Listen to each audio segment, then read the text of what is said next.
لیکن اس گناہ کے بعد غرور و تکبر کی جگہ وہ اللہ تعالیٰ سے معافی مانگنے لگے اور اس کی مغفرت کے طلبگار ہوئے۔ اس سے یہ بتایا گیا کہ خطا انسان کی فطرت کا حصہ ہے، کیونکہ وہ فرشتوں کی طرح معصوم نہیں ہے۔ پھر اللہ تعالیٰ نے انہیں جنت سے نکل جانے کا حکم دیا اور فرمایا کہ تم زمین پر رہو اور تم ایک دوسرے کے دشمن ہوگے۔ پھر وہ دونوں زمین پر اترے اور انہی کے ساتھ ابلیس بھی زمین پر اترا۔ حضرت آدم اور حضرت حوا علیہ السلام نے اپنے رب سے معافی کے کلمات سیکھے۔ ایک روایت کے مطابق حضرت آدم علیہ السلام کو ہند میں جبکہ حضرت حوا علیہ السلام کو جدہ میں اتارا گیا۔ پھر وہ ایک دوسرے کو ڈھونڈنے لگے اور آخرکار میدان عرفات میں ان کی ملاقات ہوئی۔ حضرت حوا علیہ السلام نے 20 ولادتوں میں 40 بچوں کو جنم دیا۔ ہر ولادت میں ایک لڑکا اور ایک لڑکی پیدا ہوتی تھی۔ سب سے پہلا جوڑا قابیل اور اس کی بہن کمین کا تھا، اور اس طرح زمین پر نسل انسانی کی افزائش شروع ہو گئی۔ حضرت عبداللہ بن عباس رضی اللہ تعالی عنہ نے ارشاد فرمایا، بے شک اللہ پاک نے حضرت آدم کو جمعے کے دن عصر کے بعد پیدا فرمایا اور آپ کو ظاہر زمین کی ایک مٹھی مٹی سے پیدا فرمایا، اس لیے آپ کو آدم کہتے ہیں اور آپ کی اولاد کو آدمی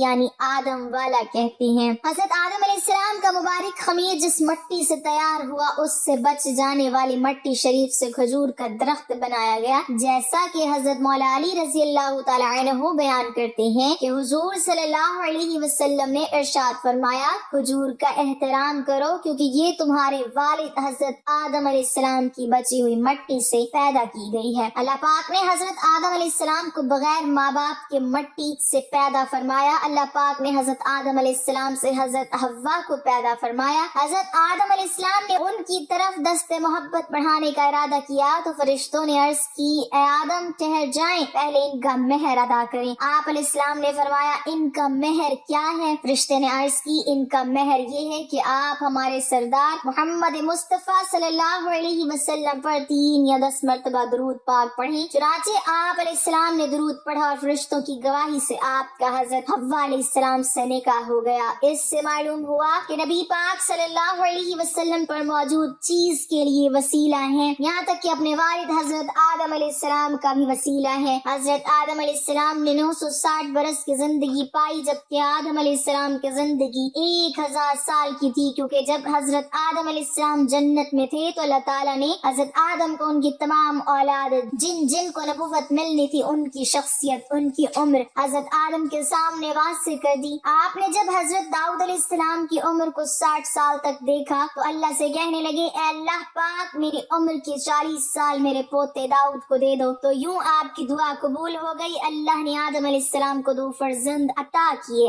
حابیل اور قابیل، لیکن شیطان کے وسوسوں کی وجہ سے جب قابیل کے ہاتھوں حابیل قتل ہوئے تو حضرت آدم علیہ السلام اندر سے ٹوٹ گئے اور بار بار اللہ کے دربار میں دعا مانگنے لگے۔ ایک دن حضرت جبرائیل علیہ السلام حضرت آدم علیہ السلام کے پاس آئے اور فرمایا، اے آدم، اللہ تمہیں ایسا بیٹا دینے والے ہیں جس کے نسب سے انبیاء اور اولیاء زمین تک پہنچیں گے، اس کا نام شیس رکھنا۔ شیس کا مطلب ہے کہ اللہ کا عطا کیا گیا تحفہ، اور یوں اللہ نے آدم کی نسل کو زمین پہ بھیجا۔ جب حضرت آدم علیہ السلام کا آخری وقت آیا تو آپ نے اپنے بیٹوں سے کہا کہ میرا دل کرتا ہے کہ میں جنت کا پھل کھاؤں۔ آپ کے بیٹے زمین پر جنت کے پھل ڈھونڈنے لگے۔ اچانک سے ان کو فرشتے ملے اور کہنے لگے، اے بنی آدم، کہاں جا رہے ہو؟ انہوں نے کہا، ہم اپنے بابا کے لیے جنت کا پھل ڈھونڈ رہے ہیں۔ ان فرشتوں نے کہا، جاؤ، تمہارے بابا چند دنوں کے مہمان ہیں۔ تمام فرزند دوڑتے ہوئے آپ کے پاس پہنچے۔ آپ بستر بیماری پر اللہ کا ذکر فرما رہے تھے، بس اتنے میں موت کا فرشتہ آن پہنچا۔ جیسے ہی حضرت حوا نے موت کا فرشتہ دیکھا تو حضرت آدم سے لپٹ گئی۔ حضرت آدم علیہ السلام نے فرمایا، اے حوا، مجھ سے دور ہٹ جائیں، ایک مرتبہ پہلے بھی آپ کی وجہ سے جنت سے نکالا گیا ہوں، آج اللہ اور اس کے فرشتوں کے درمیان حائل نہ ہو۔ پھر آپ ان فرشتوں سے مخاطب ہو کر کہنے لگے، اے فرشتہ موت، کیا بھول تو نہیں ہو گئی؟ میں نے اللہ سے سنا تھا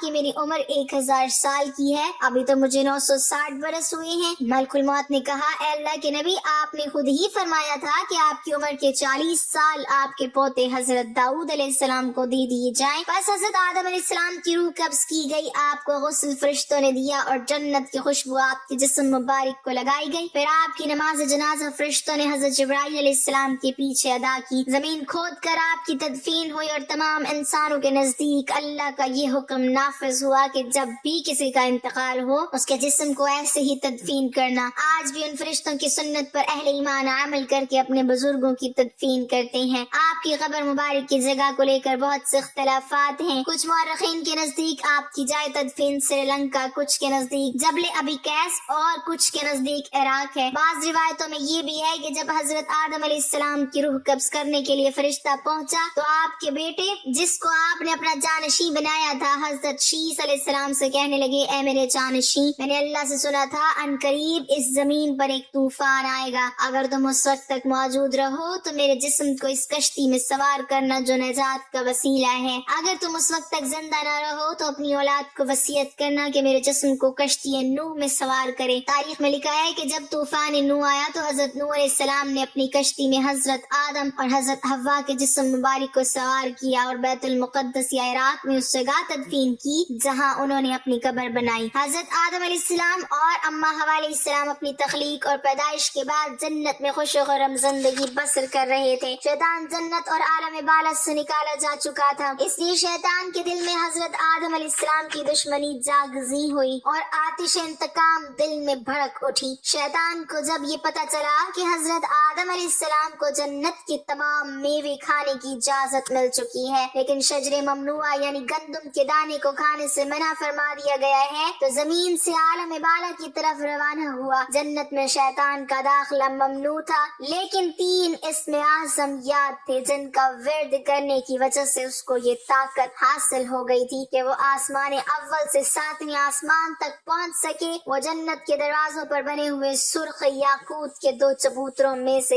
ایک پر بیٹھ گیا اور 300 سال تک انتظار کرتا رہا کہ کوئی جنت سے باہر آئے اور اس سے اپنے مطلب کی بات کرے۔ اچانک مور جنت سے باہر آ گیا، اس کو دیکھتے ہی شیطان خوش ہوا اور اس سے کہنے لگا کہ اے خوشنما پرند تم کون ہو؟ مور نے جواب دیا میں مور ہوں۔ مور نے کہا کہ تم اپنا تعارف کراؤ۔ شیطان نے کہا کہ میں عالم کروبیاں کا ایک فرشتہ ہوں اور ایک لمحے کے لیے بھی اللہ کی یاد سے غافل نہیں ہوں۔ میں چاہتا ہوں کہ جنت کے اندر جاؤں اور وہاں کی نعمتوں کا اپنی آنکھوں سے مشاہدہ کروں۔ اگر تم مجھے جنت کے اندر لے چلو تو میں تمہیں 3 باتیں بتاؤں گا جس کے صلے میں تمہیں ابدی زندگی حاصل ہو جائے گی، تمہیں بڑھاپا اور بیماری بھی نہیں آئے گی اور تم ہمیشہ جنت میں رہو گے۔ لالچ میں آ کر مور نے کہا کہ مجھ میں تو اتنی طاقت نہیں ہے کہ میں تمہیں جنت لے جاؤں، لیکن ایک سانپ میرا دوست ہے، وہ شاید تمہاری کوئی مدد کر سکے۔ یہ کہہ کر مور سانپ کے پاس آیا اور ماجرا سنایا۔ سانپ بھی شیطان کی گفتگو سے بہت خوش ہوا اور اسے اپنے منہ میں چھپا کر جنت میں داخل ہونے میں کامیاب ہو گیا اور شجر ممنوعہ کے پاس پہنچا دیا۔ دوسری جانب جنت کے نگہبانوں کو فوراً یہ اطلاع مل گئی کہ شیطان جنت میں داخل ہو چکا ہے۔ جب نگہبان شیطان کو جنت سے نکالنے لگے تو حکم ربی ہوا کہ اسے ابھی جنت میں ہی رہنے دیں۔ شاید یہ بھی حضرت آدم علیہ السلام کا امتحان تھا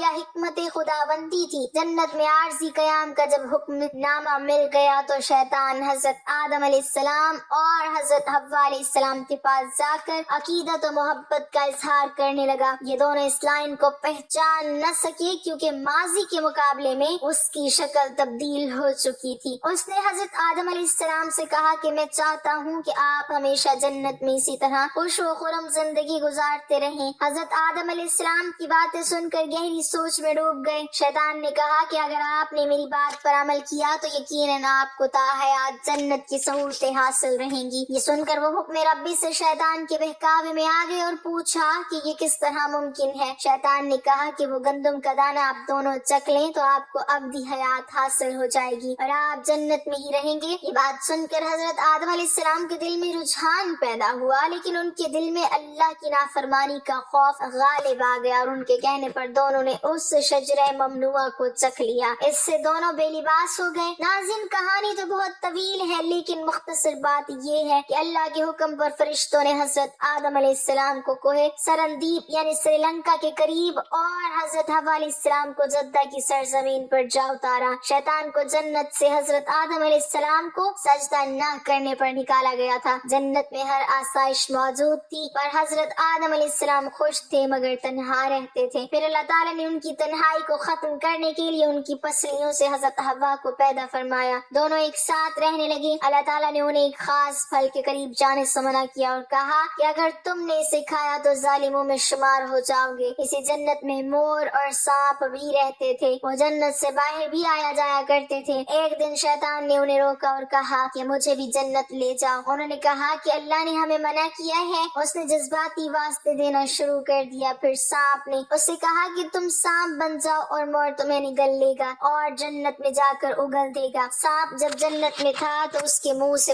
بہت خوبصورت خوشبو آتی تھی اور اس کے پاؤں بھی ہوتے تھے، اور مور جیسے اب ہے اس سے بھی زیادہ خوبصورت تھا۔ اس کے پاؤں نہایت ہی دلکش تھے، اور مور نے جنت جا کے سانپ کو اگل دیا۔ شیطان جنت میں حضرت آدم اور حضرت حوا علیہ السلام سے ملا، انہیں اس پھل کے بارے میں بہکانے لگا۔ حضرت آدم نے انہیں کہا کہ ہمیں اللہ نے منع فرمایا ہے۔ حضرت آدم علیہ السلام سو رہے تھے، شیطان حضرت حوا کے پاس گیا اور پھر سے اس پھل کے بارے میں بھٹکانے لگا۔ حضرت حوا علیہ السلام بالآخر اس درخت کی طرف چلی گئی اور وہ پھل کھا لیا۔ جب حضرت آدم علیہ السلام اٹھے تو اصرار کر کے انہیں بھی کھلایا، ان کے جسم سے جنت کا لباس غائب ہو گیا۔ تب انہیں بہت شرمندگی ہوئی اور اللہ سے رو رو کر معافی طلب کی۔ تب ہی سے جن پاؤں سے مور شیطان کو لے کر جنت آیا تھا اس سے وہ خوبصورت پاؤں واپس لے لیے، بدصورت پاؤں بنا دیے، اور جس منہ سے سانپ نے یہ مشورہ دیا تھا اس سے اس کے منہ کی خوشبو چھین لی اور پاؤں بھی، اور جنت سے نکال دیے گئے۔ اللہ سے دعا ہے کہ وہ ہمیں تمام برائیوں سے دور فرما کر نیک عمل کرنے کی توفیق عطا فرمائے، اور ہمیں نبی پاک صلی اللہ علیہ وسلم اور ان کی آل پاک سے سچی و پکی محبت فرمائے، آمین۔ ناظرین، کمنٹ باکس میں اللہ تعالیٰ کے 99 ناموں میں سے ایک نام